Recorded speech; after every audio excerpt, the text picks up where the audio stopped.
যে আমাদের যে টেস্টিং করছি আমরা, তার মধ্যে আমরা সারা বছরই ডেঙ্গু টেস্ট করে থাকি। বাট কিছুদিন ধরে ডেঙ্গু টেস্টের যখন করছি তখন দেখা যাচ্ছে যে ডেঙ্গু টেস্টের পজিটিভিটি রেট একটু বাড়ছে। আর রিসেন্টলি এটা চূড়ান্ত পর্যায়ে বেড়েছে, যার জন্য বিভিন্ন আমাদের হসপিটালে অনেক পেশেন্টস এসে ডেঙ্গুতে ভর্তি হচ্ছে। যদিও ভালো কথা হচ্ছে গিয়ে একটা, যে কোনো পেশেন্ট সিরিয়াস হয়নি এখন পর্যন্ত, কোনো পেশেন্টের এখানে ফ্যাটালিটি হয়নি। তো এখানে কোনো খারাপ কোনো পেশেন্ট আমরা পাইনি। যাই পেশেন্ট পেয়েছি সেই পেশেন্ট এখানে ম্যানেজ করতে পেরেছি আমরা। কিন্তু এটা ডিপেন্ড করবে যতক্ষণ না পেশেন্ট একটা রাইট টাইমে আসে আমাদের কাছে। যদি পেশেন্ট জ্বর হওয়ার কিছুদিনের মধ্যেই চলে আসে, এখন জ্বর হওয়ার পরে সিস্টেম হচ্ছে গিয়ে দোকান থেকে নিয়ে ওষুধ খেয়ে নেওয়া, কিন্তু এই জিনিসটা বলবো এখনের জন্য এই জিনিসটা একটু বন্ধ থাকা উচিত।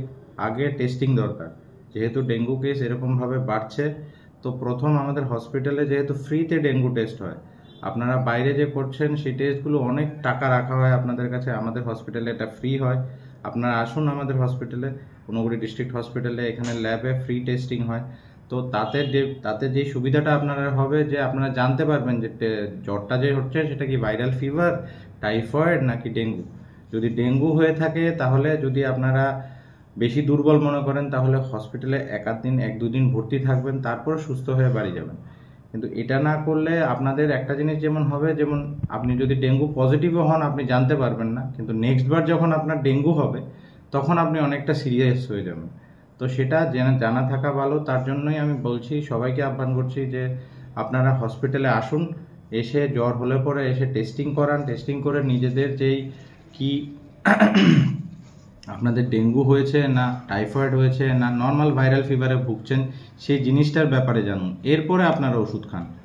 আপনারা প্রাইভেট মেডিসিন শপ থেকে গিয়ে ওভার দ্য কাউন্টার ওষুধ নিয়ে খেয়ে জ্বর কমিয়ে দিতে পারবেন, কিন্তু আপনাদের রিস্কটা কিন্তু থেকে যাবে যে পরের বার যদি আবার সেই ডেঙ্গুটাই আপনার হয়, দ্বিতীয়বার ডেঙ্গু হলে কিন্তু অনেক বড় রিস্ক হয়ে যাবে আপনাদের জন্য।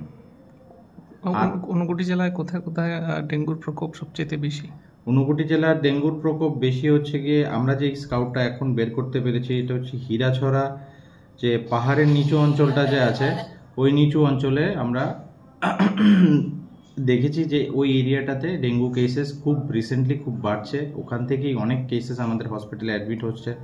আমাদের ডিএম স্যারও কালকে রাত্রে ভিজিটে এসেছিলেন। উনি এসে আমাদের যা যা করণীয় ডাইরেকশনস দিয়ে গেছেন, কি কি করতে হবে। ক্যাম্পস করার জন্য উনি বলেছেন আমাদের, আমরা সেই ক্যাম্পস সিএমও অফিস থেকে কন্ডাক্ট করা হচ্ছে।